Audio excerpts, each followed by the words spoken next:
Hi friends, स्वागत आहे तुमचं आजच्या अजून एका नवीन रेसिपीमध्ये। तर आज आपण बघणार आहोत हिरव्या मेथीपासून कुरकुरीत असा स्नॅक्स रेसिपी कशी बनवायची। चला तर मग रेसिपीकडे वळूया।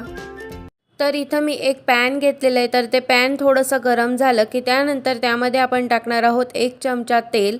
तर तुम्ही तेलाऐवजी तुपाचा वापर केला तरी सुद्धा चालेल। त्यानंतर तेल थोडंसं छान गरम झालं की त्यानंतर आपण त्यामध्ये टाकणार आहोत मेथी। तर या ठिकाणी मी घेतलेले आहे एक मोठी वाटी मेथी। तर मेथी छान स्वच्छ धुवून घेतली आणि त्याचे फक्त मी पानच काढून घेतलेले आहेत। या ठिकाणी आपल्याला काड्यांचा वगैरे वापर करायचा नाहीये। तर या ठिकाणी आपल्याला 2 ते 3 मिनिटं छान अशी जी मेथी तर ती छान फ्राय करून घ्यायची, सॉफ्ट करून घ्यायची आहे, जेणेकरून ती थोडीशी छान तिचा जो कळवटपणा थोडाफार असतो तर तो निघून जाईल। तर अशा प्रकारे आपल्याला 2 ते 3 मिनिटांसाठी छान असं कंटिन्यू हलवत राहायचं आहे, म्हणजेच ती मेथी लवकर सॉफ्ट होईल। जर तुम्हाला असं करायचं नसेल तर तुम्ही जशी आपली मेथी धुवून आपण डायरेक्टली सुद्धा यूज करू शकतो। तर 2 ते 3 मिनिटांनंतर जी मेथी आहे तर ती छान अशी सॉफ्ट होते आणि आता आपण गॅसची फ्लेम बंद करू आणि एक 5 ते 6 मिनिटांसाठी आपण हिला थंड होऊ देऊ। तर या ठिकाणी आपल्याला घ्यायचं आहे 1.5 वाटी गव्हाचं पीठ। तर तुमचं जर पीठ थोडंसं जाडसर असेल तर तुम्ही ते चाळून घेतलं तरी सुद्धा चालेल।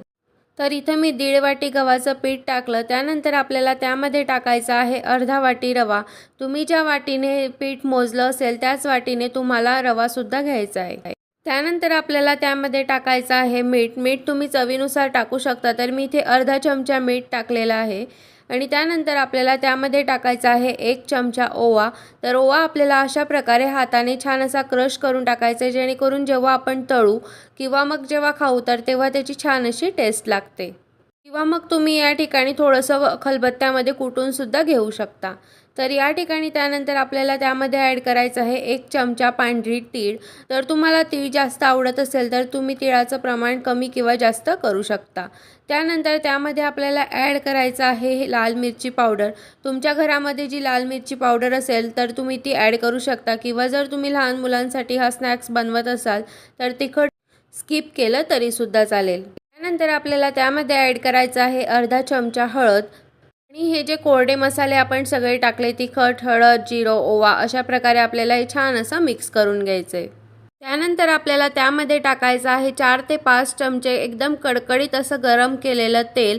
तर त्याने जो आपला स्नॅक्स आहे तर तो छान असा कुरकुरीत आणि खुसखुशीत बनतो। तर अशा प्रकारे थोडंसं जर तुम्हाला जास्त गरम लागत असेल तर तुम्ही चमच्याने सुद्धा थोडंसं मिक्स करून घेऊ शकता। तर या ठिकाणी लगेचच तेल थंड होतं, तर त्यामुळे मी अशा प्रकारे हातानेच जे आपलं तेल आहे तर ते पूर्ण पिठाला आपल्याला अशा प्रकारे व्यवस्थित लावून घ्यायचं आहे, मिक्स करून म्हणजे जेव्हा आपण हातामध्ये पीठ घेऊ तर त्याचे असं छान असा लाडू बांधला गेला पाहिजे की जो इझिली मुडणार नाही।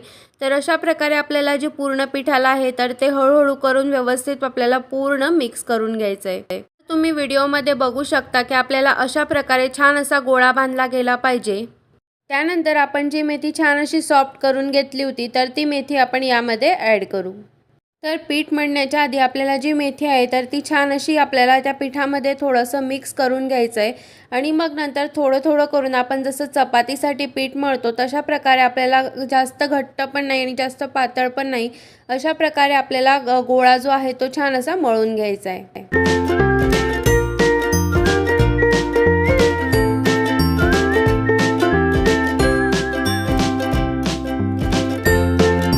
तर या ठिकाणी तुम्ही बघू शकता जसं आपण चपातीला पीठ मळतो तशाच प्रकारे मी पीठ मळून घेतलं आहे। जास्त घट्ट सुद्धा नाही आणि जास्त पातळ पण नाही, एकदम असं सॉफ्ट, म्हणजेच हाताला इझिली आपल्याला चपाती लाटता येते तशाच प्रकारे मी पीठ मळून घेतलेलं आहे।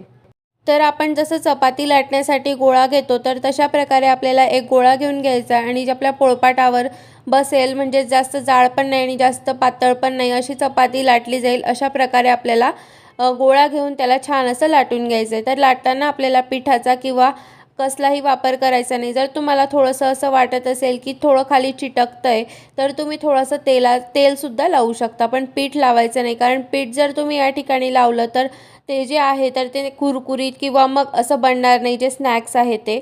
तर त्यामुळे आपल्याला अशा प्रकारे थोडंसं तेल लावून घ्यायचं आणि मग त्यानंतर जसं चपाती वगैरे लाटतो त्या प्रकारे आपल्याला हे लाटून घ्यायचं आहे। आणि जर तुम्ही डायरेक्टली किचन प्लॅटफॉर्मवर जर लाटणार असाल तर तुम्हाला पाहिजे तेवढं तुम्ही मोठंसुद्धा बनवू शकता।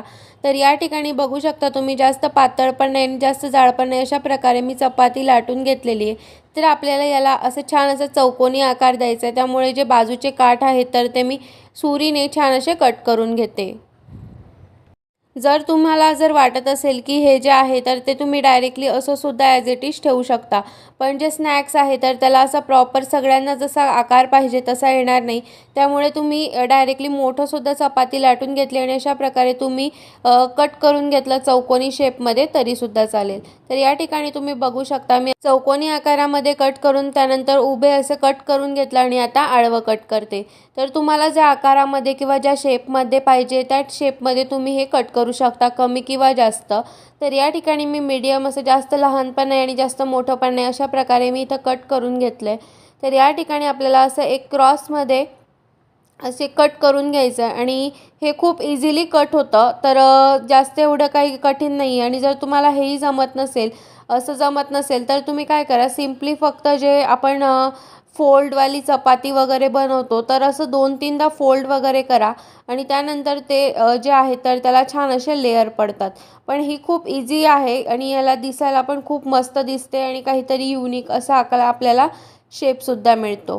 त्यामुळे अशा प्रकारे मी ते छान असं कट करून घेतलं आहे। तर यानंतर आपल्याला काय करायचं आहे, जे पिझ्झा कटर वगैरे असतं किंवा जर तुमच्याकडे पिझ्झा कटर नसेल तर तुम्ही सुरीने सुद्धा असे जर लाईन करून घेतले तर याने सुद्धा छान अशी डिझाईन तयार होते। त्यामुळे मी अशा प्रकारे छान असे कट करून घेते। किंवा मग तुमच्याकडे जर पिझ्झा कटर नसेल तर तुम्ही सिम्पली फक्त जे आपलं फोक असतो म्हणजेच काटे चमचा असतो तर त्याने तुम्ही सुद्धा असं करू शकता। तर या ठिकाणी तुम्ही बघू शकता मी अशा प्रकारे छान अशी डिझाईन म्हणजेच फक्त लाईन करून घेते, म्हणजे जे आपलं स्नॅक्स आहे तर ते फुगत वगैरे नाही, छान असं कडक राहतं। आणि जरी असं तुम्ही नाही केलं, ही स्टेप तुम्ही स्किप केली तरीसुद्धा चालेल। तर या ठिकाणी मी आता पूर्ण जे आहे स्नॅक्स तर त्याला छान असं कट करून घेतलेलं आहे आणि त्याला डिझाईनसुद्धा जी आहे तर ती करून घेतली। तर आता ती आपण एका प्लेटमध्ये काढून घेऊ। तर आता इथं मी एका पॅनमध्ये तेल गरम करायला ठेवलेलं आहे। आता तेल छान गरम झालं की त्यामध्ये आपण एक एक करून जे आहे स्नॅक्स तर ते सोडायचे आहेत। एकदम असे सगळेचे सगळे टाकायचे नाही आहेत आपल्याला, एक एक करून सोडायचे, जेणेकरून ते एकमेकांना चिटकणार नाही आणि छान असे फ्राय होतील।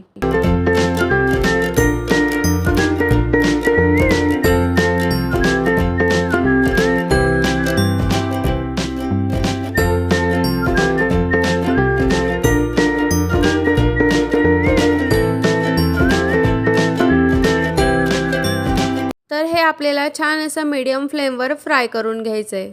तर हे आपल्याला एका साईडने 2 ते 3 मिनिटं आणि दुसऱ्या साईडने 2 ते 3 मिनिटं छान असं फ्राय करून घ्यायचं आहे। तर गॅसची फ्लेम आपल्याला वाढवायची नाही, लो टू मीडियम फ्लेमवरच म्हणजेच मीडियम फ्लेमवरच आपल्याला हे छान असं फ्राय करून घ्यायचं आहे। तर या ठिकाणी तुम्ही बघू शकता 3 ते 4 मिनिटानंतर जे मेथीचे मठरे आहेत तर त्यांना खूप छान असा कलर येतो, असा गोल्डन कलर। तर त्यानंतर तेव्हा आपल्याला हे काढून घ्यायचे आहे।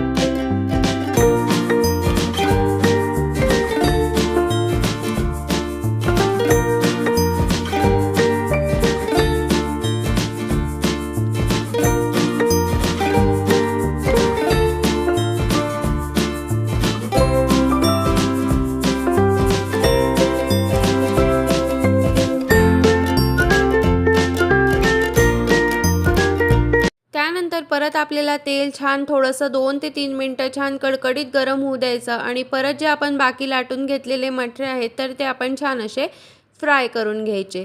तशाच प्रकारे आपल्याला 2 ते 3 मिनिटं एका साईडने आणि परत 2 मिनिटं आपल्या दुसऱ्या साईडने छान असे व्यवस्थित जवळपास 5 मिनिटं आपल्याला हे छान फ्राय करून घ्यायचे।